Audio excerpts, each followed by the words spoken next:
5 minutes late, we'll be 5 minutes early. Buddy, we're going to hug you. I got to... How are you?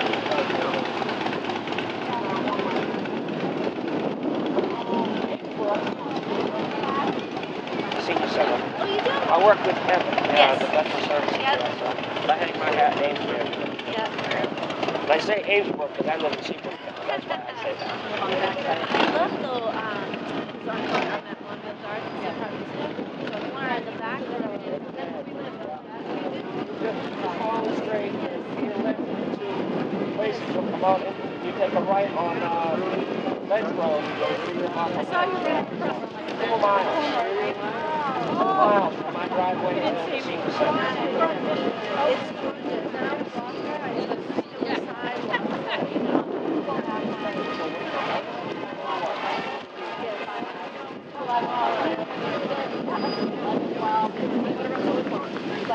Going around and around. I don't have 3 dogs, so I feel like 1 dog, 4 or 5.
Yeah.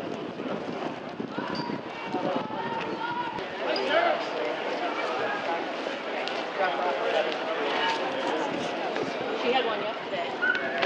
Hey, congrats. Yeah. Congrats. I'm so happy for you. Even though we couldn't vote, I'm happy for you.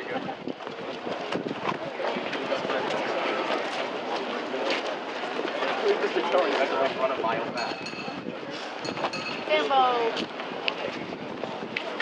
Like a mile is nothing. A marathon for you guys. Oh, you're right in. 5. We had one yesterday.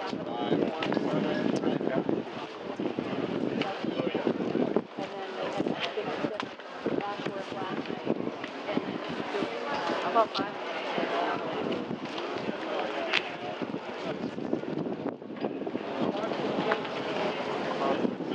Mile right in.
Welcome to Newburyport on Veterans Day at the 11th hour, the 11th day of the 11th month, formerly known as Armistice Day.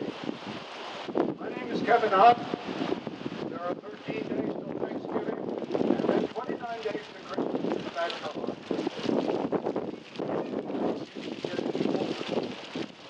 Thank you for joining us on this beautiful autumn day.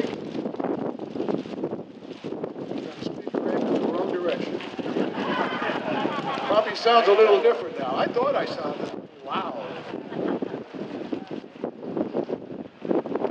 All of you who are not standing, please rise if you can. And I would like to introduce Major John Hughes, the Newburyport Salvation Army, who will deliver the invocation.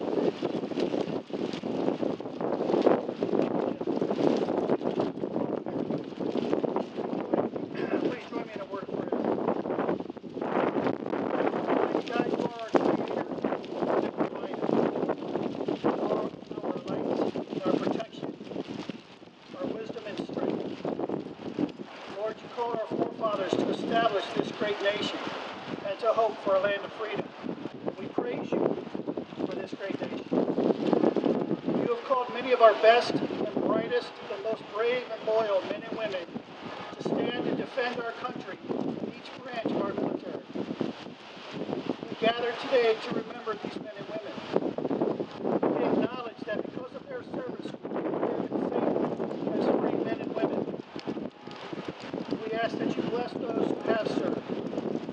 May their service and sacrifices be rewarded in every way. May they receive earthly and heavenly blessings from their unselfish love of this great nation. We ask that you bless those who are currently serving.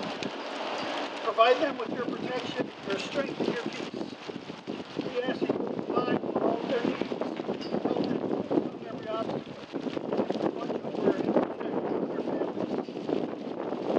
We also want to give special recognition to our wounded warriors who are dealing with physical and emotional wounds that they received during their time of service to our country.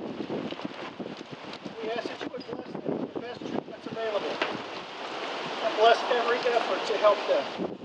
We ask that you show them miracles as they seek to gain health, stability, and wholeness. May all of our veterans feel honored and appreciated, not just today, but every day. In your name that we pray. Amen.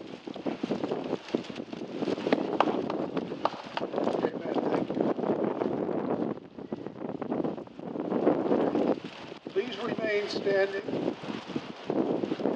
It's not loud enough? All right. We're going to turn it up a little bit.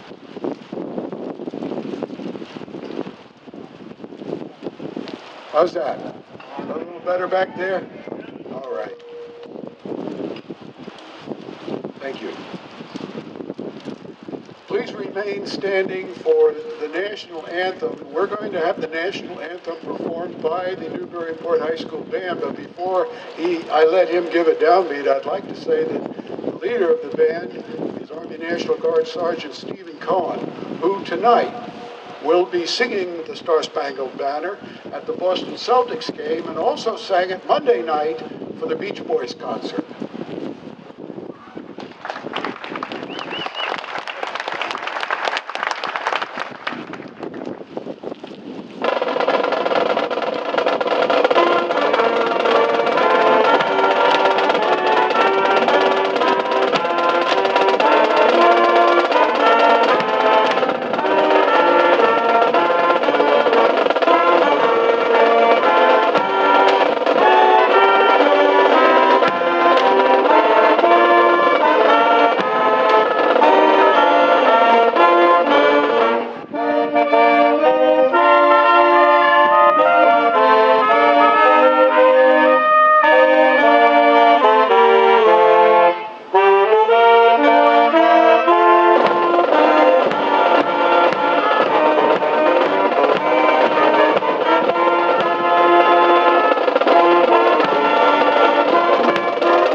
Newburyport High School Marching Band under the direction of Major Steve Cohen. I'm sorry, Major, I promoted you again, Sergeant Steve Cohen. I'd now like to, a couple of scouts, if you have from Troop 251, to join us here. Come up to the podium. Boy Scout Troop, you're going to help me with the Pledge of Allegiance.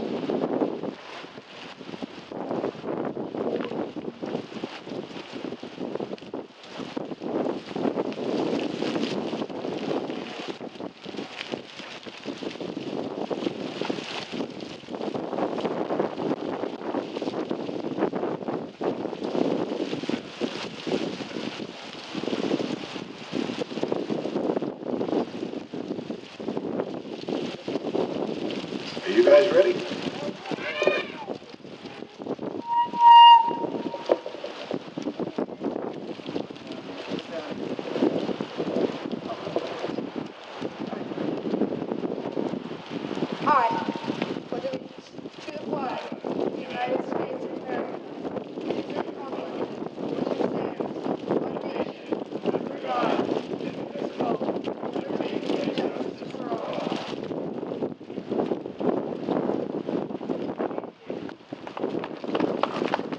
Boy Scouts, 251.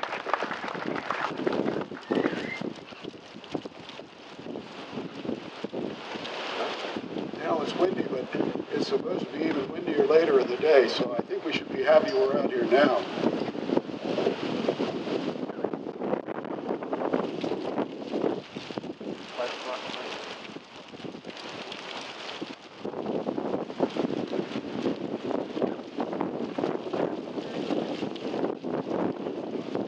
I would like to introduce Mayor of Newburyport, Donna Holliday. Donna, if you would join us. Thank you.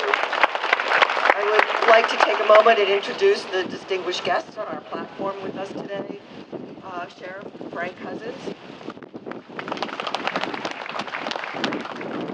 Representative Jim Kelkhorst,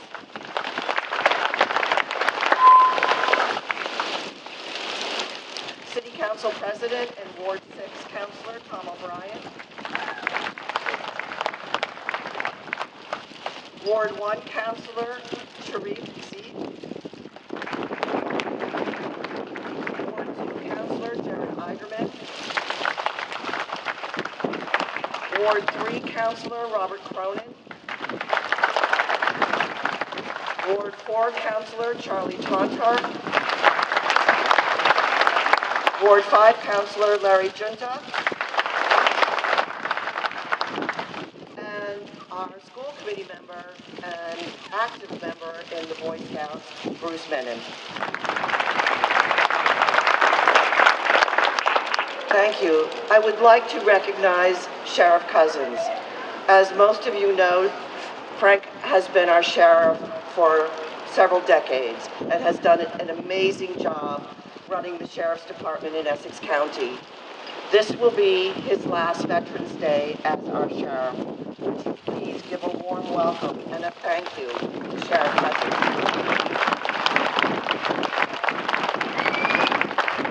Thank you very much, Mayor. Great to be here today, as always, to support our veterans. And I was telling the mayor on the walk down, and she was talking about the bricks that we're putting in over at the park here for veterans. And I said, gee, I'd like to put some there for my father, my Uncle Billy, my Uncle Bill, and my Uncle Kenneth, who Mr. Hirsch, who's down here. So it's great to be out today to say a few words on behalf of our veterans who served our country, given their lives and their duty to really the freedoms we enjoy today. So it's a special day to be out, and it's a great day to be here in the city of Newburyport. It's great to see the Boy Scouts involved and the young people, and especially our high school band. So with that, I want to thank you for the opportunity to say a few words. God bless the Commonwealth, and God bless the United States of America.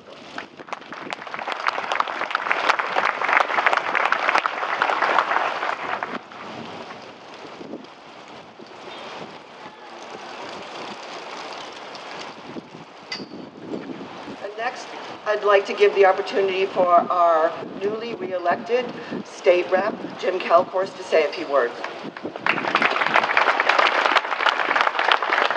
Thank you, Madam Mayor. Thank you, Sheriff, and thank you to the City Council, the school committee, the Boy Scouts, and all the wonderful veterans out there today who have given me the privilege to stand on these steps here today before you with my son, Michael, 7.5 years old. I'm proud to be here with his dad.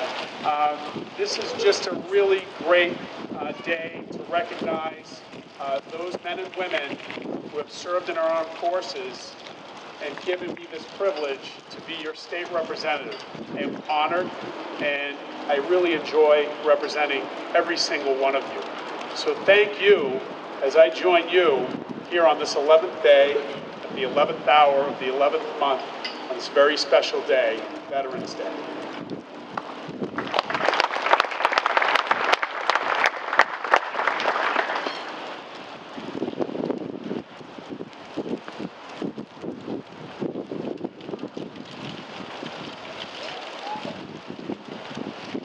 would ask the mayor to join us again at the podium. It's a tradition here that on Veterans Day and Memorial Day, we read the list of departed veterans.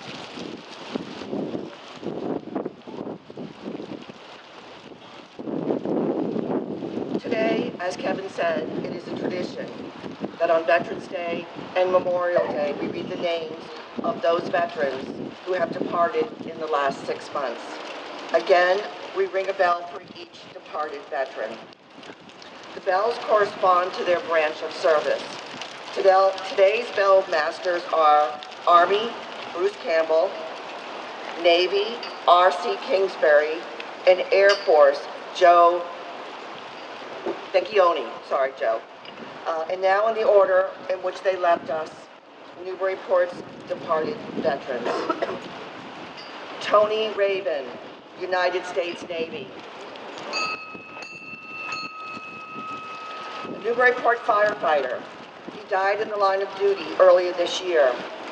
While in the Navy, he was assigned to the aircraft carrier USS Roosevelt and manned the Admiral's barge. He served as a proud Newburyport firefighter from 1984 until this year, serving our city for 32 years and making us all safer because of his service. Eugene J. Smith, United States Army. Eugene was a World War II veteran who fought in the Battle of the Bulge and the Battle of the Hurtgen Forest, the longest battle ever fought by the Army. He was a noted journalist and worked for the New York Herald Tribune and the Wall Street Journal. He was active locally in the News and Views group and a trustee emeritus at the Hebron Academy. Donald G. Hudson, United States Navy. Donald was a Seabee in World War II and learned to speak French while stationed in Paris. A highly skilled cabinet maker, Donald built his own home and fashioned and built homes for many others here in the area. He was also the manager of the Parker River Marina. George W. Brown, United States Air Force. George served with the Army Corps as a waist gunner on a B-17 bomber during World War II. He flew 4 bombing missions over Berlin and was awarded the World War II Victory Medal and the American Theater Ribbon with 2 battle stars. Henry Spunky Zamora, United States Army. Henry was born in Newburyport and lived here his entire life. He served his country in the Army during the Korean War, and he was employed as the Director of Data Processing for the Massachusetts State Legislature. Frank Ventura, United States Air Force. After serving in Korea for 4 years, Frank located in Newburyport to work with the Parker Brothers in Beverly. He helped design the Rubik's Cube and many other toys. Locally, he was very active as a volunteer with the Elks, the Lions Club, Yankee Homecoming, Salvation Army, the Knights of Columbus, and so much more. His volunteer efforts will truly be missed. James William Gabry, United States Army. Jim was an Army Ranger who was first ashore at Omaha Beach on D-Day in 1944. He was wounded twice and escaped from a hospital on a bicycle to rejoin his comrades in battle.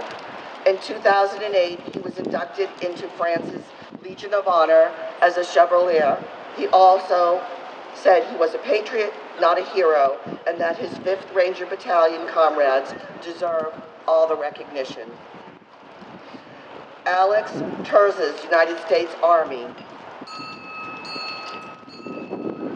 Alex graduated from Newburyport High School in 1939 and served with the Army through most of World War II. After the war, many got to know him at the post office, where he worked as a clerk for nearly 30 years. He was a longtime member of the DAV, St. Mark's Lodge, and the North End Boat Club. Norman Pat Ladd, United States Navy.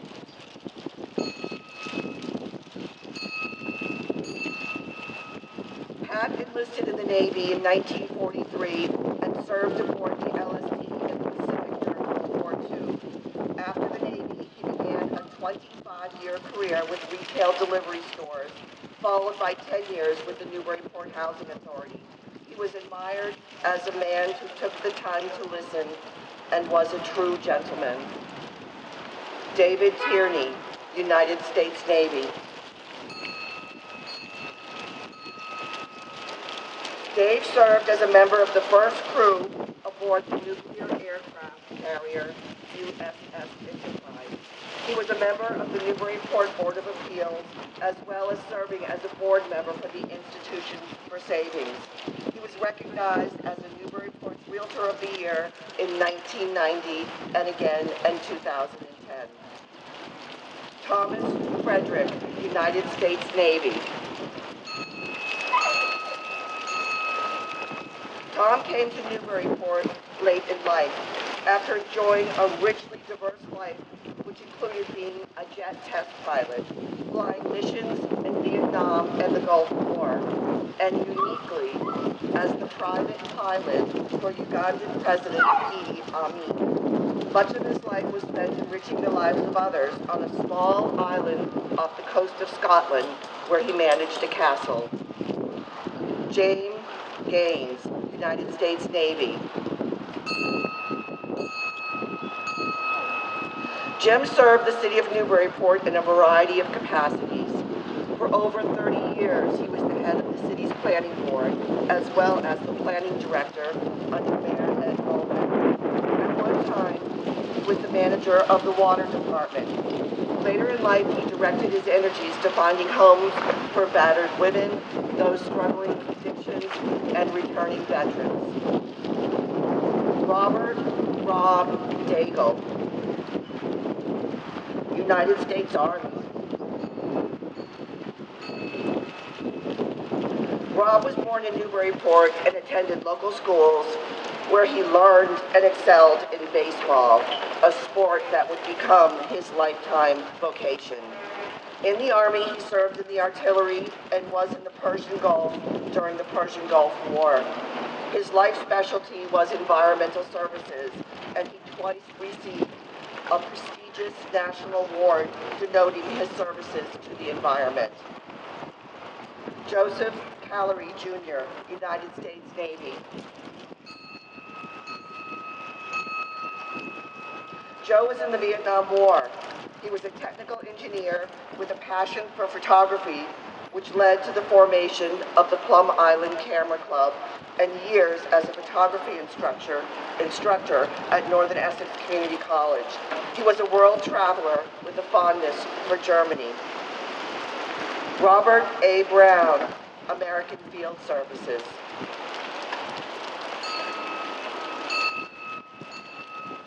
Brownie was a 1943 graduate of Newburyport High School who joined a civilian volunteer service called American Field Services.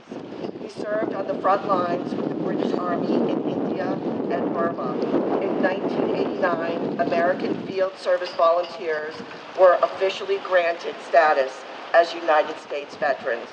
Brownie was known and loved by many and will truly be missed by those he touched with his gentleness. Winifred Ott Guerrera, United States Army.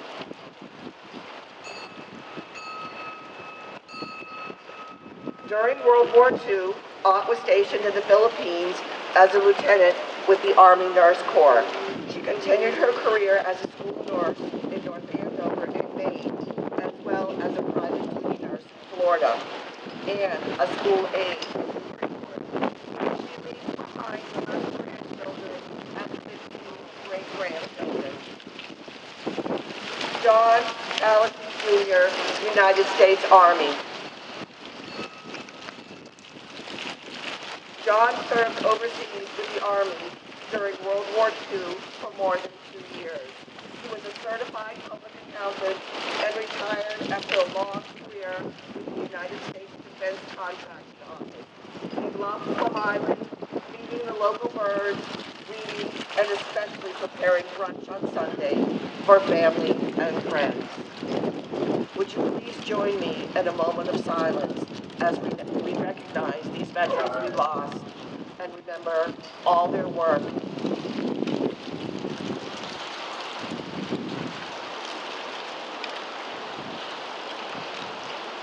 Thank you. We now have a very special moment for you today. I'd like to introduce Councilor Bob Cronin. Thank you, Mayor. Today we also have in front of us a World War II veteran and someone who's turning 100 years old this month, our own Al Hirsch.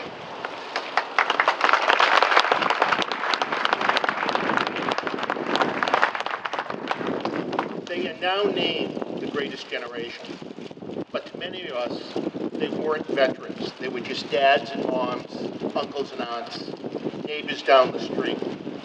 They experienced the Second World War firsthand, but the most remarkable aspect of this generation was after leaving their homes, donning uniforms, fighting tens of thousands of nameless engagements, big and small, around the globe, they returned quietly, entered civilian life, and continued to live their lives.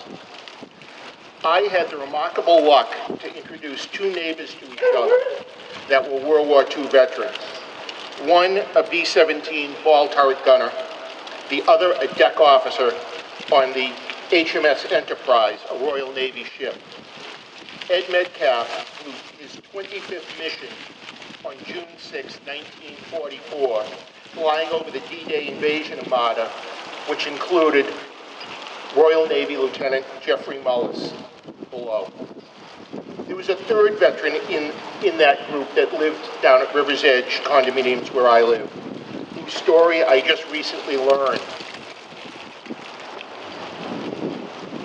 Al Hirsch was also in the 8th Air Force, which of course went down in history as the Mighty Eighth.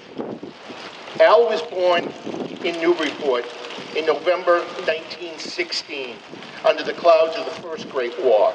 And yes, he will turn 100 years old, as was just mentioned, this month. Al graduated from Newburyport High School, class of 1934. And while continuing his education, Al started working just across the street at the Newburyport Post Office part-time. As another war engulfed the world, Al was in the first wave of volunteers, joining the Army Air Corps in 1941. Initially posted at Port Devon, Al soon shipped to Yeldham, England, with the newly formed 8th Air Force. He served loading bombs at B-17, the assault on Hitler's Fortress Europe, and due to the actions of the Army Air Corps, more aptly dubbed a fortress without a roof. Al served the 8th throughout the war until final victory in May 1945. But Al was also the Yankee in King Arthur's court. He made the best of his off-duty time. He met a local girl by the name of Pauline. In April 1945, as the war was winding down, they married in England. Pauline was wearing the finest gown made of 8th Air Force parachute silk. After the war, Al and his bride returned to and settled into civilian life in Newburyport. They had to marry again this side of the pond to make it legal. 71 years later, they both stand before you. Al also returned to the Newburyport Post Office and rose through the ranks to retire as Newburyport's postmaster in 1980 with over 35 years of service. Al has served his country and his community in war and in peace, and in a quiet and unassuming manner that begs recognition and deserves recognition. I'd like to ask Representative Kelcourse and Mayor Holliday to come to the podium to present Al with tokens of appreciation from a grateful community and a grateful Commonwealth.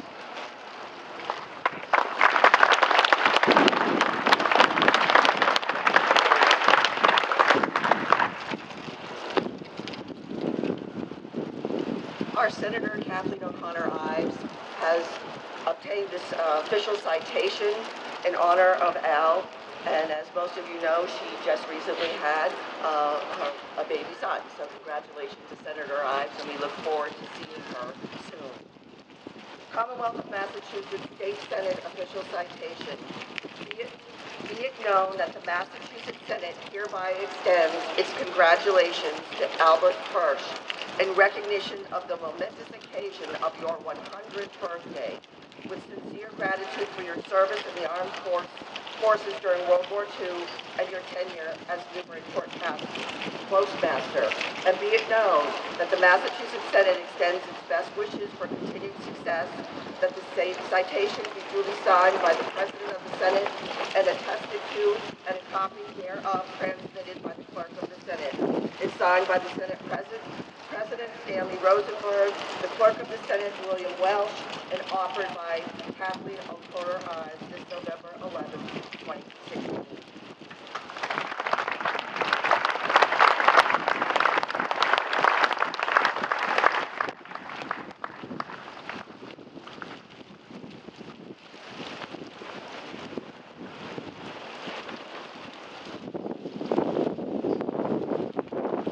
Mr. Hirsch, it is with great honor that I read to you this citation from the Commonwealth of Massachusetts House of Representatives. Be it hereby known to all that the Massachusetts House of Representatives offers its sincerest congratulations to you for your courageous service and dedication to the United States Armed Forces in order to protect our freedom. This act of valor exemplifies true honor and respect for the United States of America. The entire membership extends its very best wishes and expresses the hope that the future be fortune and continued success in all endeavors. Given this 11th day of November 2016 at the State House, Boston, Massachusetts, signed by Robert DeLeo, the Speaker of the House, and myself, James Kelcourt, State Representative, 1st Essex District.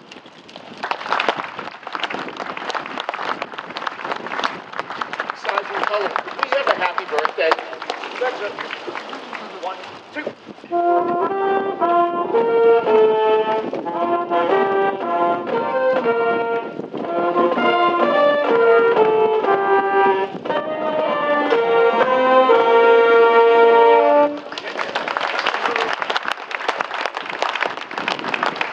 Happy birthday, Al.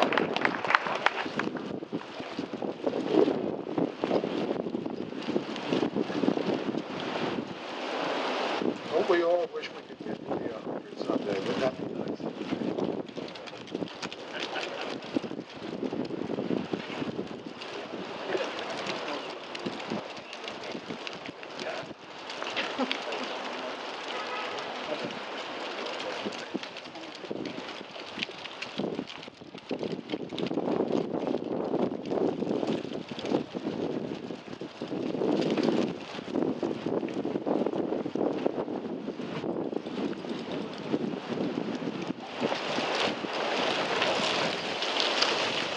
Brown Square, which is where you are now standing, has been a part of Newburyport for over 200 years. City Hall has been here for 171 years. It was built in 1845. The renovation of Brown Square just took place a couple of years ago, and now the trees are starting to come in, and it's really filling out. Along with that, we recently have repaved Green Street. There's new bricks on Green Street. There's elm trees that have been planted on Green Street. It's going to be absolutely gorgeous avenue coming into the city. In the back is the Gayton Laurel flagpole. That kind of crowns the veterans area of Brown Square. Gayton Morrow was the mayor of Newburyport during the Depression.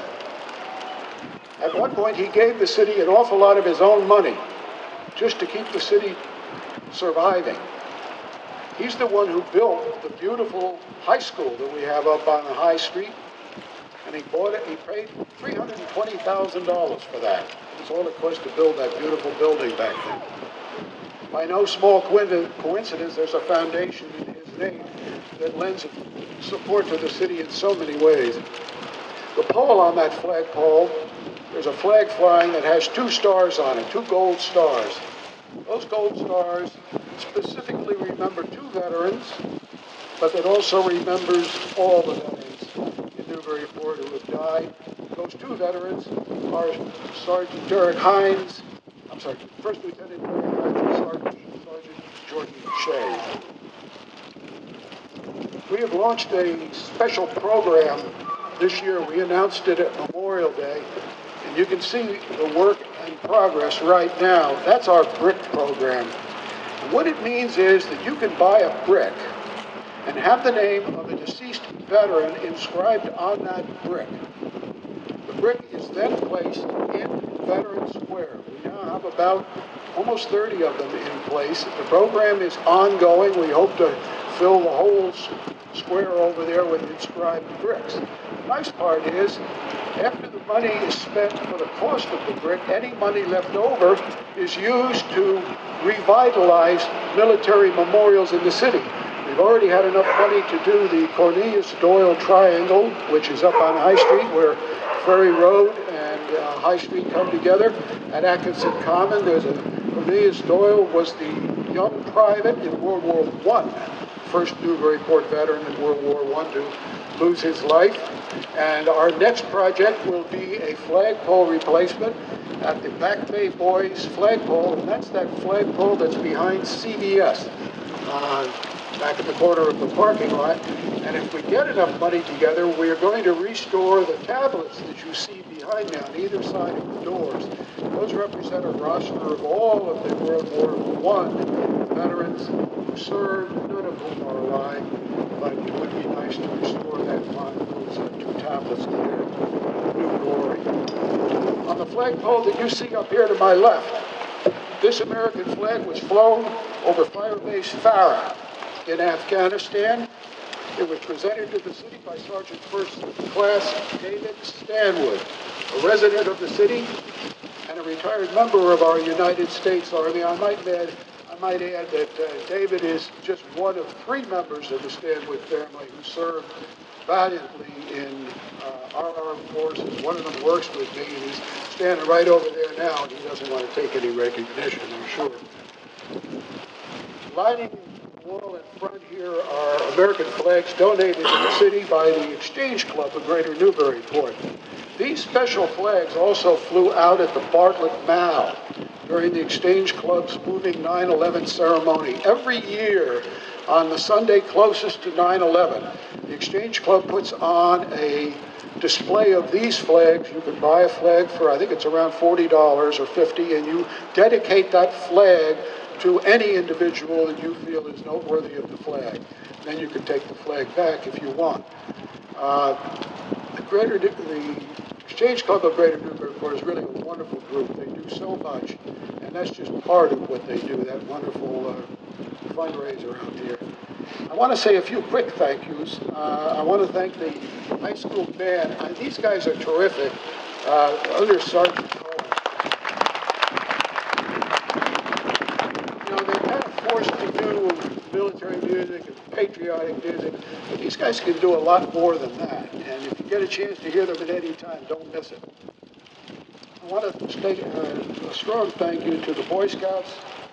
If I can find my piece of paper here, it's all of the proper Boy Scouts and Girl Scouts. All right, we've got the Girl Scouts from Troop 72309, the Daisy Scouts from Troop 8544, 86214, the Junior Girl Scouts from 85332, Cub Scout Pack 21, and the Boy Scouts, Troop 21 and Troop 251. You know, it's so important that these young men and women get involved in the Scouts. This is a little chance for them to appreciate what discipline is. It's a small measure, but all of us that are over the age of 20, we know that discipline has some merit. It has some purpose in your life. I want to salute the Scouts today. I'd like to give them a round of applause.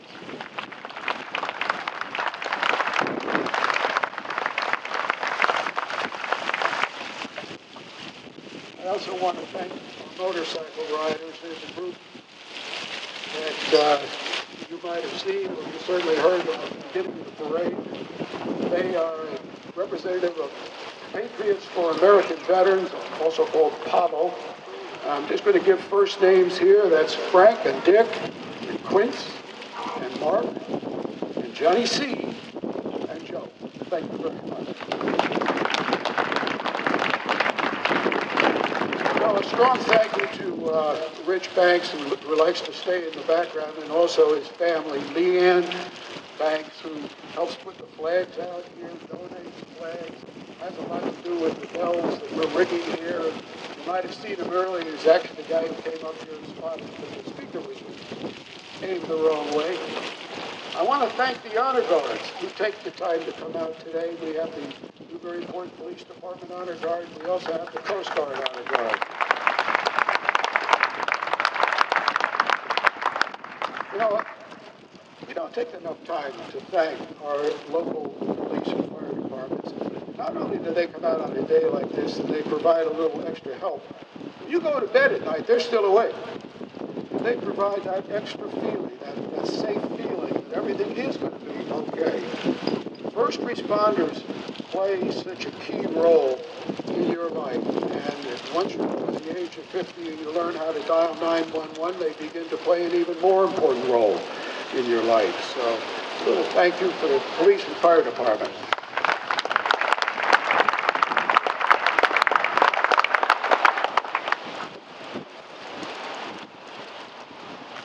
We're coming up on the 75th anniversary of Pearl Harbor.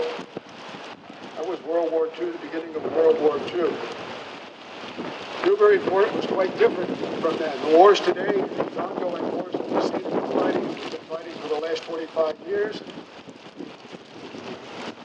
we're much different. Today we don't have any youth. We've been fighting a war for 25 years. Most of us don't even know. We don't even know it was 25 years. What do you know? In 1941 through 1945, people in this country really suffered. There was a word that came to be then called rationing.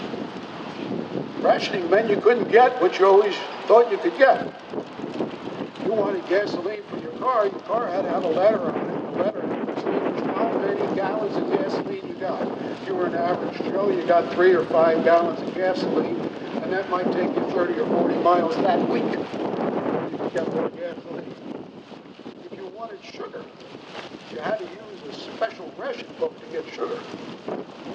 In fact, sugar was the last thing that went off. Sugar was actually rationed until 2 years after the war ended. Kind of interesting. And one other just quick thing about this. Rubber was the hardest thing to get. The Japanese had invaded Southeast Asia. All the rubber came from Southeast Asia, so we couldn't get any rubber. Now, I mentioned that you couldn't get much gasoline, but it wasn't because they were trying to save the gasoline. They were trying to save the rubber. That's how important the rubber was to us. The most important question that I get, as most of you know, I'm a veteran agent, and I deal with veterans. I've been doing it almost 10 years now. There's one question that comes up very frequently. What is a veteran?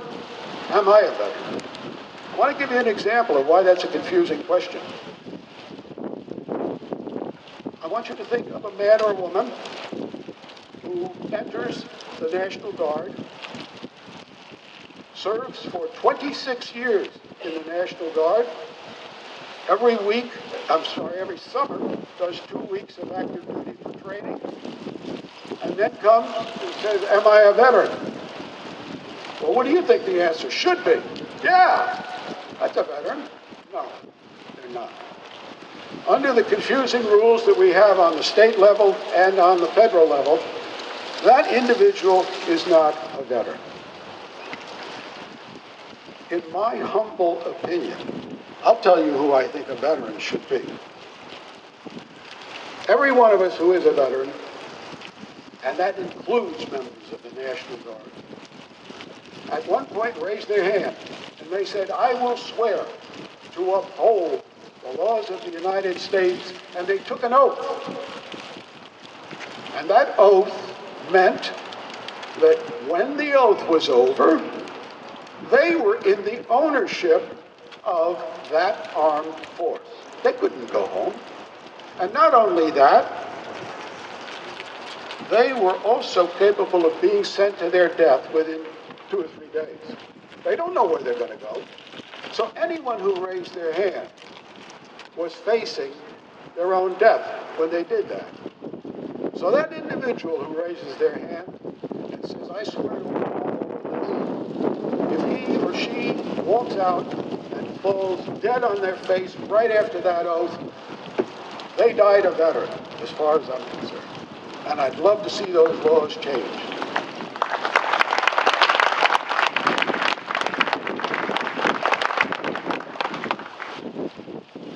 We have fought multiple wars, and we're still fighting them.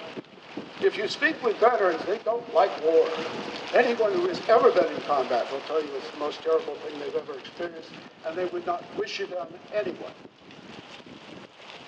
There's one thing that all of those wars have in common. No veteran was there to start it. The thing that they do have in common is a veteran ended every single one of those wars. Keep that in mind.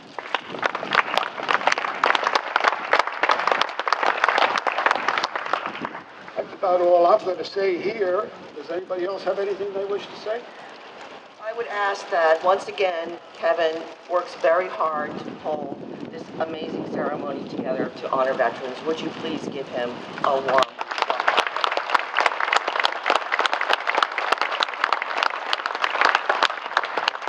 We need some music from the band.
the same order that we were in when we came down here.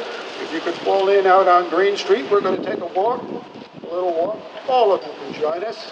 Walking down to the Veterans Cemetery for a brief ceremony down there, and that will conclude. Excellent.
Thanks, Peter.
Hopefully you can hear me now. We don't have the best sound system here compared to what that beautiful system is at Newburyport. But thank you for joining us here. This is solemn ground in Newburyport. It is dedicated strictly to veterans. You had to have had some association with Newburyport as well as be a veteran in order to be buried in this cemetery. There actually are 50 Revolutionary War veterans buried in this grave. In this cemetery. Right now we have approximately 160 veterans in here. The first veteran to be buried is in the middle of this section. His name was Joe Rochette. Joe was our first Yankee homecoming chairman. He was also the first town crier. His name is on a plaque down at Waterfront Park. And one of the things that Joe always said is that no one will remember him. Well, you're wrong, Joe. We're all remembering you right now. In the last almost 5 years, a group of volunteers led by Glee Woodworth have restored this cemetery and a number of cemeteries in Newburyport. By restored, I mean they took the gravestones that were just about lying flat on the ground. They put them straight up again, they rebuilt them, and if you walk through this cemetery or just walk the road around it, take note of all of those vertical gravestones. 1,500 of them have been righted. All volunteer work. A lot of that work were city employees donating their time. Some were this morning.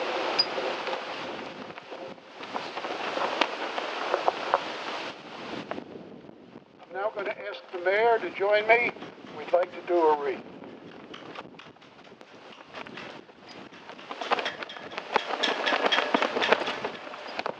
We are going to place a wreath in front of the memorial.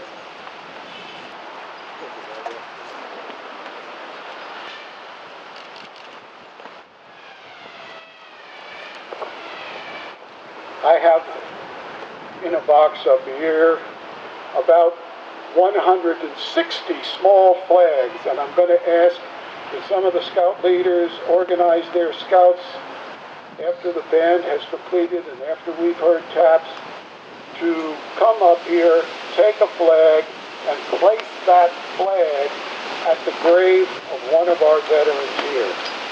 Really appreciate that, and I think it would be a nice touch. Now I'm going to ask Major Todd Hughes from the Salvation Army to join us again, and he is going to give us benediction. Thank you. Please join me in a word of prayer for the benediction. Gracious Heavenly Father, today we remember all those who've come before us and given the greatest gift to our nation, their lives. You tell us in the Gospel of John, chapter 15, verse 13, greater love has no one than this, that he laid down his life for his friends. We remember these precious lives today. The duty of our veterans, past and present, is the backbone of the word freedom, and is made stronger by our remembrance and recognition of their service and sacrifice. We honor their service and sacrifice today, and we carry it forward for our children to honor. Freedom and democracy are the result of the greatest and most honorable this country has to offer. Today we stand to remember the bravest and most honorable amongst us, and we carry the memory of their sacrifice so that we do not forget what true freedom is. Today is for remembering. We stand in honor of them. We walk in their path of duty. We remember their sacrifice, and we hold in our hearts the cause of freedom. Today we remember our veterans, and in your name we pray blessings upon them. Amen.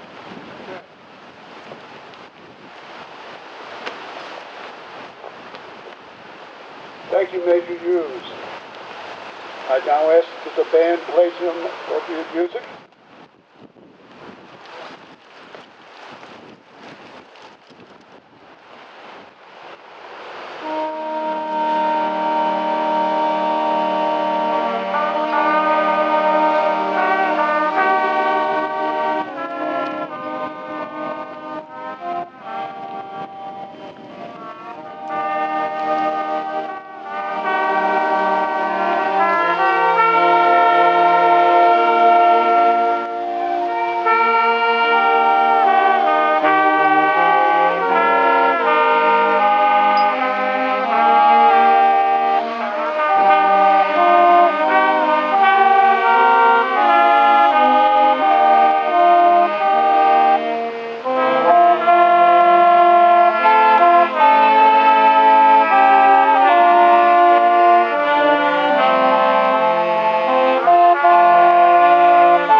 joining us. This is Veterans Day 2016, and you can join us again on Memorial Day 2017, when the world's going to be an even better place.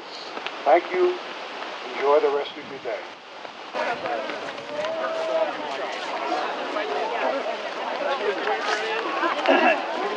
Pass them out. One to everybody.